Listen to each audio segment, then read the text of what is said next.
নমস্কার, আমি সোমনাথ।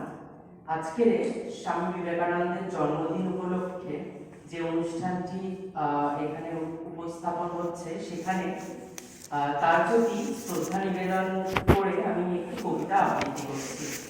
কবিতাটি হচ্ছে সুবোধ সরকারের আমি বিবেকানন্দ বলছি।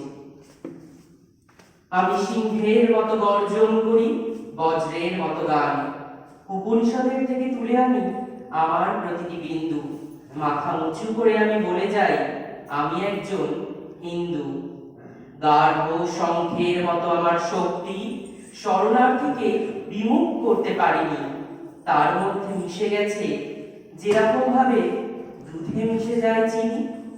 হোক না হেলেন, হোক না ইহুদি, হোক বলিভিয়া, চীন জীবন পেয়েছে দুব্য ঘাসের স্পর্শে আমার ভারতবর্ষে। উপনিষদের থেকে তুলে আনি আমার প্রতিটি বিন্দু। মাথা উঁচু করে আমি বলে যাই, আমি একজন গর্বিত হিন্দু।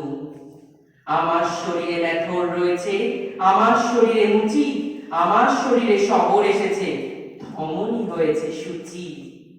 দুমুঠো অন্ন যদি পাই আমি, তোমাকে না দিয়ে পারি। তমসার তীরে মন্ত্র করেছি, মারতে পারেনি মারি। উপনিষদের থেকে তুলে আনি আমার প্রতিটি বিন্দু। মাথা উঁচু করে আমি বলে যাই, আমি একজন হিন্দু। বর্গীরা এসে খেয়ে গেছে ধান, অভুক্ত হয়ে থেকেছি। না খেতে পাওয়া প্রতিটি শিশুর মধ্যে দেখেছি ভগবান। আমি তোমাদের, আমি বিপদে, আমি অভাগার, আমি বংশে রাজবংশীর আমি রক্ষক। আমি ভগবদ গীতা কাব্যে মহান, জীবনী উপেক্ষিতা। ইরানের থেকে, ককেশাস থেকে, মরুগান্ধার, মিশরের থেকে, মাচু পিছু আর মেক্সিকো থেকে, বাউলের থেকে, ফকিরের থেকে, হরিয়ানা থেকে, হরিনাভি থেকে, যাদবপুরের ক্যান্টিনে গানে রহমান থেকে সুরনিশ, লাহোরের সুরে ভাটিয়ালি করি কুর্নিশ। আমার ভেতরে ঠুমরি ভজন, আছে রাম, আছে সীতা। আমার ভেতরে আল্লাহ রয়েছে, আছে ভগবদ গীতা। শাকান্ন খাই, তুমি খাও পশু পাখি, তাই বলে হব ক্রুদ্ধ? আমি শরণম বুদ্ধ, ওম শরণম বুদ্ধ। অন্ধকে আমি আলো এনে দিই, খঞ্জকে দিই যষ্টি।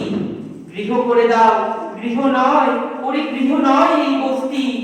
ডাক দলিতকে, বামুনকে ডেকে আনতো, এক থালাতেই ওদের জন্য রেখেছে বেদ বেদান্ত।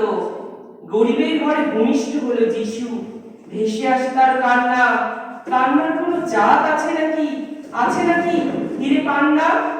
মায়ের দুধের চাইতে মহৎ আছে নাকি কোনো ধর্ম? মানব জমিন চাষ করি আমি, গাছ লাগানোই কর্ম। বালি বেলুরের গঙ্গার জলে এনেছি শক্ত সিন্ধু। মাথা উঁচু করে আমি বলে যাই, আমি একজন গর্বিত হিন্দু। ধন্যবাদ।